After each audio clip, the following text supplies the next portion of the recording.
오가이버소.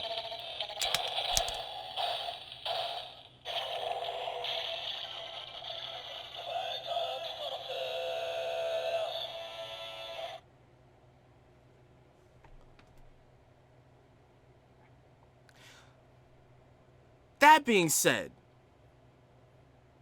let me start off by saying this.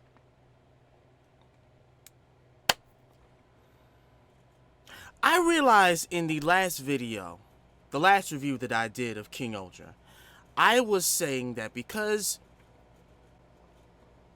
and I know this review is going to be everywhere because so much happened while I was awaiting for the news and everything about the Sixth Ranger.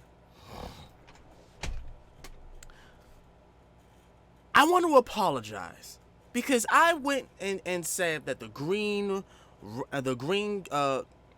King-Ohger was coming, and the green Ohger was coming, and because I saw the cicada with the locust in that one episode, that I just knew, despite the fact that there was people saying that it was gonna be a White Ranger spider. I didn't look into that. I wasn't trying to go anywhere near that. I wouldn't have minded it, but still. I'm saying I was wrong. I was all the way wrong.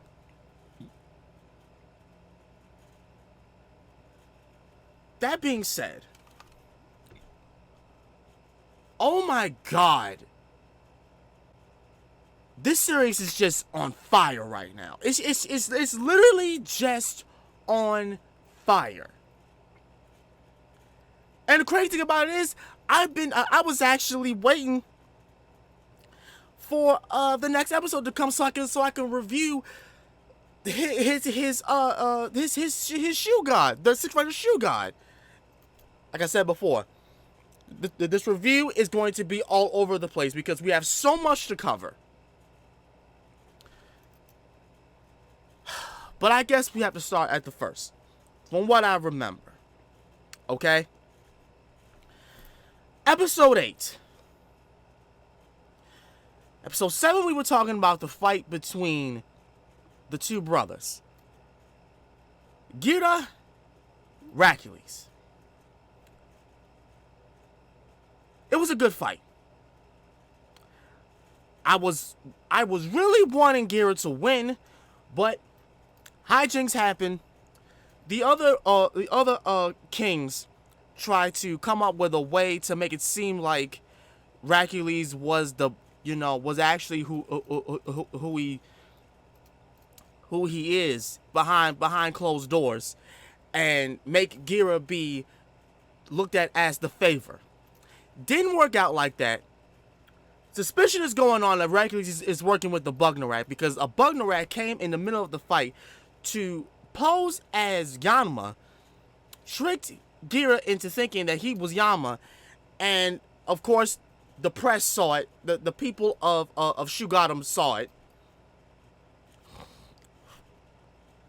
and Gira was solidified as a traitor.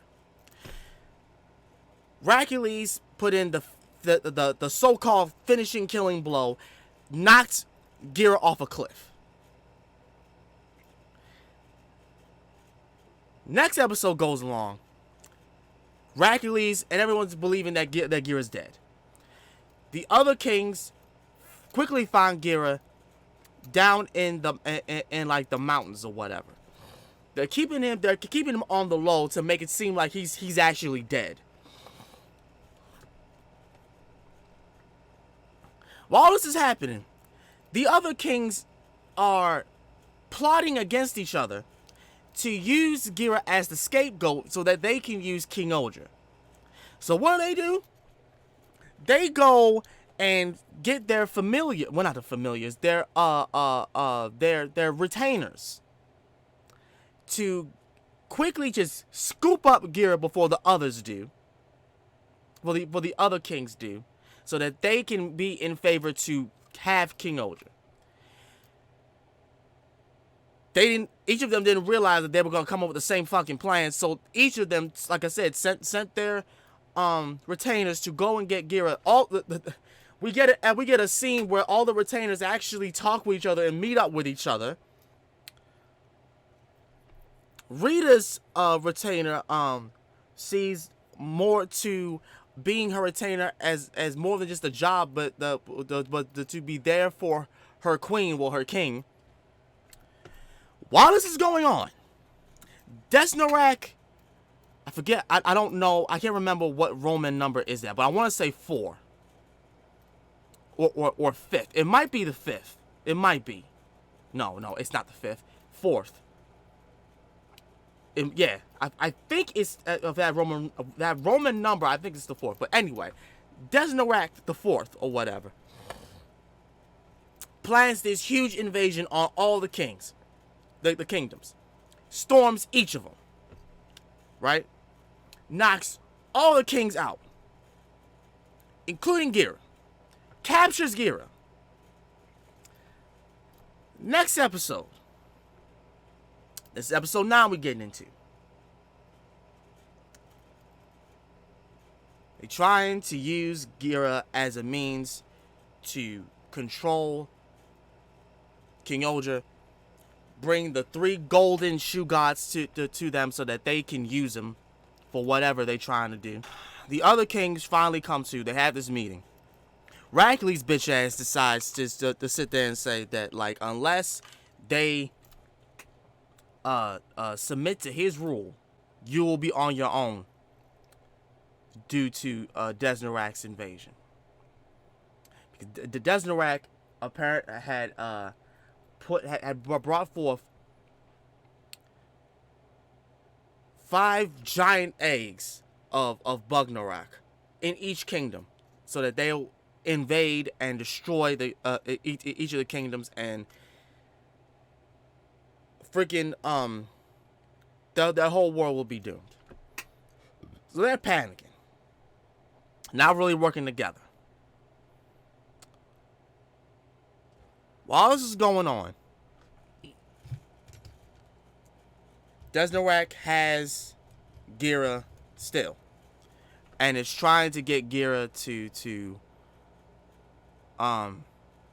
tell him where the secret of King-Ohger is. The secrets of King-Ohger is. That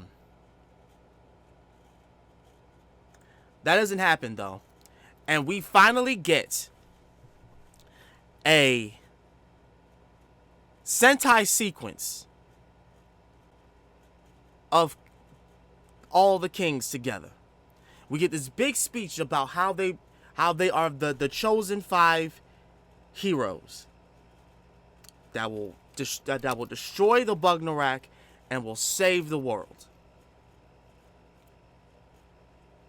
And I loved it so much because of the simple fact that this is the first time that we have gotten them to do a roll call. A Sentai roll call. This is episode 10 that I'm talking about. We finally get to episode 10 where they come together. They all come together after Gira just escaped from Desnarak. I loved it. I loved it so much. And then we finally get a full-on transformation of how King-Ohger with the 3 other golden shoe gods. You finally get all 3 of them together, and it is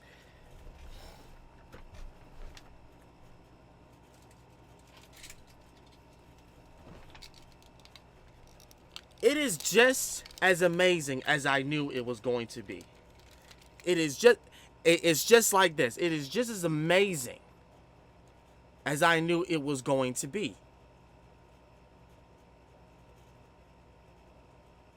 Like, all of this, look, it looks great. Also, I want to say that in that episode 8, Sassorine had showed up. The grasshopper had showed up and helped out Gira. But, like I said, that was short-lived because including Rita and got knocked out, and Gira was captured. But like I said, it all came that they all brought them together and finally worked together as one. So after that happened, right? After that happened, and Hercules had just collected the gratitude from the people, because as this public figure, the people are thanking him that he's the one that brought King-Ohger to stop the crisis from going on, to defeat all five of the giant Bugnarak all at once. But while that happened, we get a sneak peek in the end of something that I have been waiting, loving, and just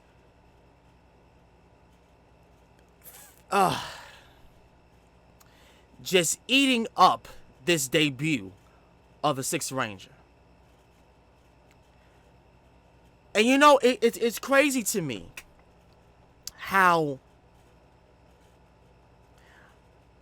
I was so hyped for get a Green Ranger that I failed to understand and comprehend that we haven't gotten a white Sixth Ranger since Abaranja. Can you believe that? Since Abaranja, we haven't gotten a white Sixth Ranger. So this is making history.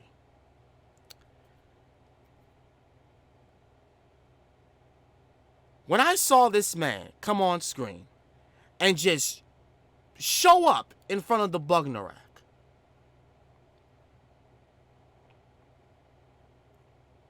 and literally telling them both to respect your elders, to literally put some respect on my name,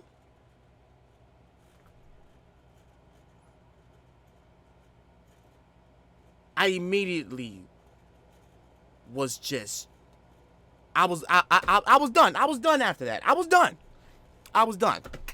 So while this happens, this is going on, Hercules is hosting the funeral of Gira, because he still believes that Gira is dead. The others try to plan, like a plan of Gira to come back in some crazy shape, way, or form, while they have Gira's body, because they so-called found Gira's body. So they put Gira's body in the coffin and everything. They put the coffin in front of the square. Hercules and all the kings are there, and the people and everything. What I find funny is that they, before this happened, we get a sequence of like the heroes plotting how Gira was gonna come back. He'd come back as a robot, a chosen being of light, or like a freaking zombie, which was just all of them were just hilarious. And then it happens. This is episode 11, by the way. For those of you who did not comprehend what I'm talking about, this is episode 11. We into.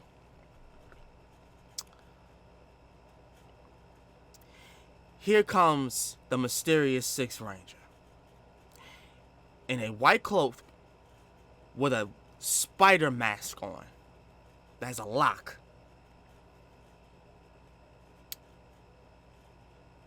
He comes up, states his case, literally debates with Hercules, saying that, oh, you're posing to be king, and you say the Bugnarak are bad. What if they aren't? What if I'm not? What if all of them? Well, what if not all of them are bad? What if there are some that are good? Of course, the people mistake this as him being an ally to the Bugnarak, but he doesn't care.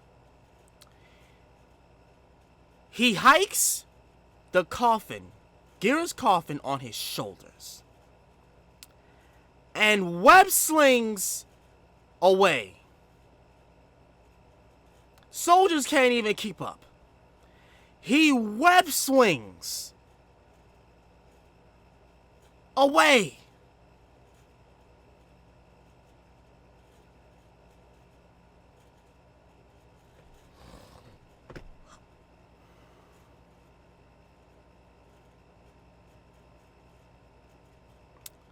He puts the coffin down.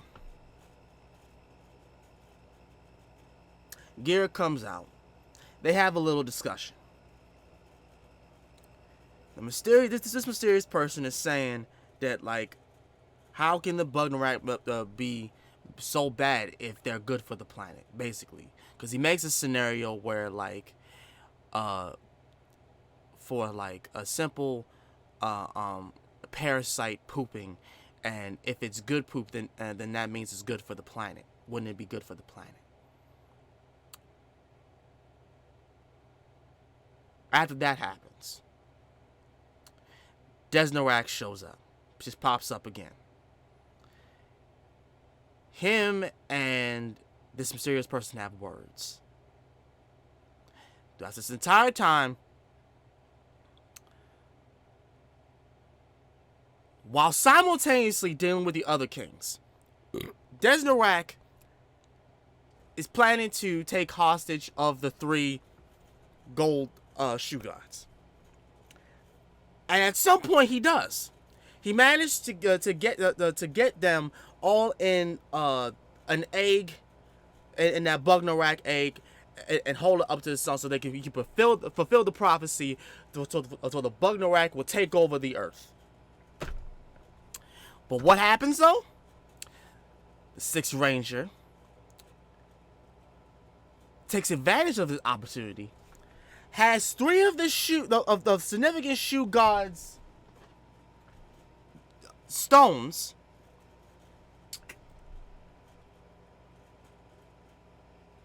takes hold of the bug egg, and uses it to transfer power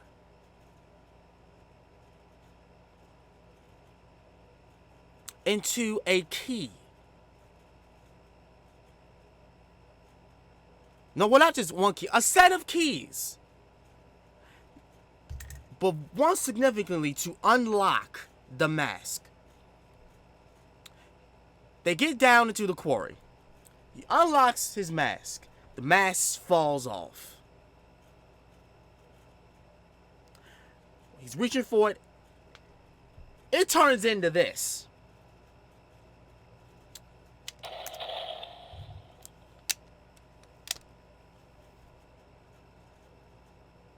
The lock of the mask turns into this.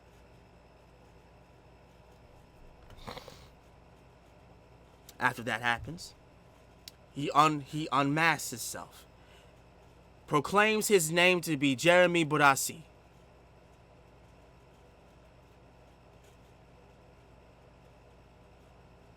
And I wanted to see more. The moment that episode ended, I wanted to see more. Because I wanted to see what his whole purpose was. Why is he here? Why did he just automatically pop up? And what does he know of the Bugnarak? And in the next episode, I get my wish. Also, please don't blame me if I don't have much screenshots of these episodes. It's just I was waiting so long for the coming of this Ranger that I've been just enjoying the series. I've been just enjoying the series in general. So hope you guys can forgive me if I don't have much, but y'all understand. Y'all understand. Anyway, episode 12. We get the story of Jeremy Burasi.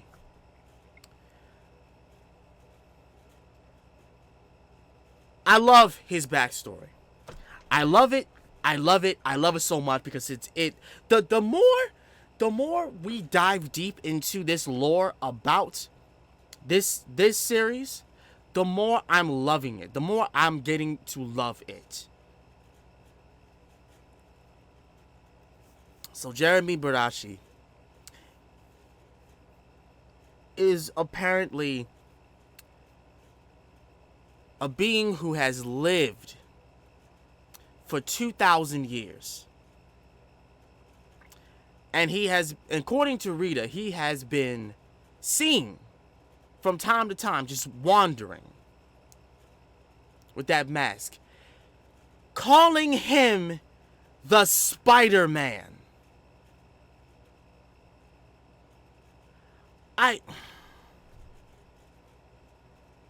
When I tell you I love this character, I love this. Aside from the fact that he's a storyteller, this man is also the person who was giving hints on how to revive King-Ohger. Rita wasn't trying to hear it. None of the kings were trying to believe that what he was saying was true. They took a lie detector test. He passed it. They still didn't believe it.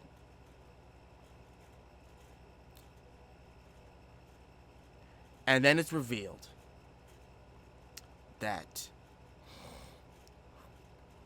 the reason why he's been able to live that long is because he's not even he's not fully human.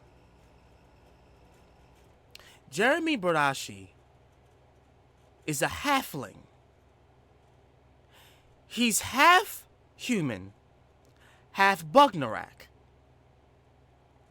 When I found this out, I was puzzled because I didn't know you could impregnate Bugnarak. I didn't even know that was possible. But like from what he told me, from what he told us, it was redacted. The story about the sixth hero. There was a sixth hero, and the kings didn't know about it. These kings didn't know about it, of this generation. While the war was going on, the sixth hero ran with his lover, his female Bugnarak. Like I said, didn't even know there were female Bugnarak.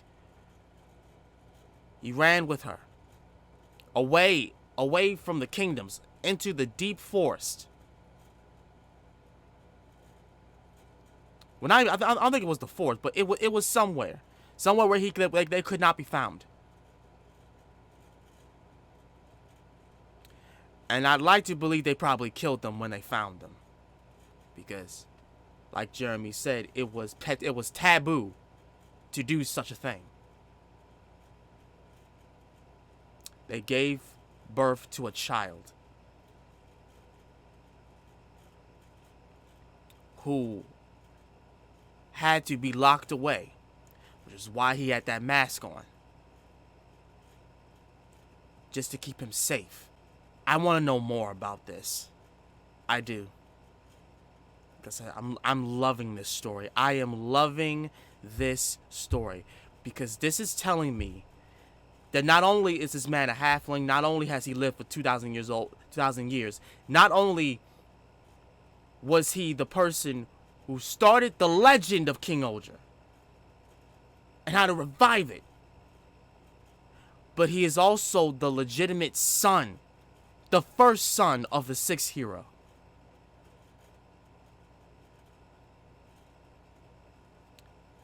What?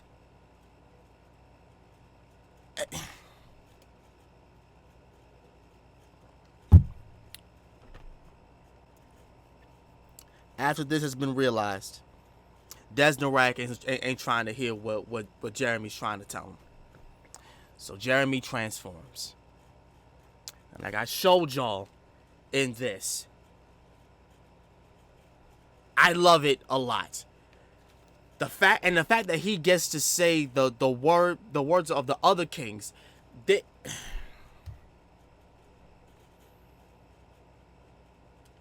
I gleed when I saw it. And I was hoping to God he was gonna do a backflip when he transformed, but him just coming down in his getup was just, that was good enough. That was good enough. Him and Desmond had this fight. I loved that, and I loved the fuck out of the fight.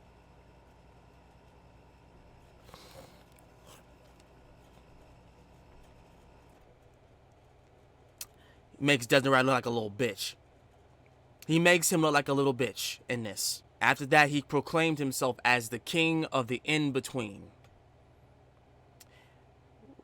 Ruler of the Bugnarak and humans. And I stand behind it 100%. This also is double down confirming the year of the spider. First we get into the Spider-Verse. Across the Spider-Verse.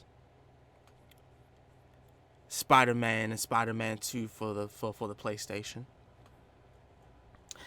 We get Kamen Rider Demons, who's spider-like, and his final form, even Double Down confirms it. And now this. I was not expecting this at all, but the fact that we got it, and it looks fire.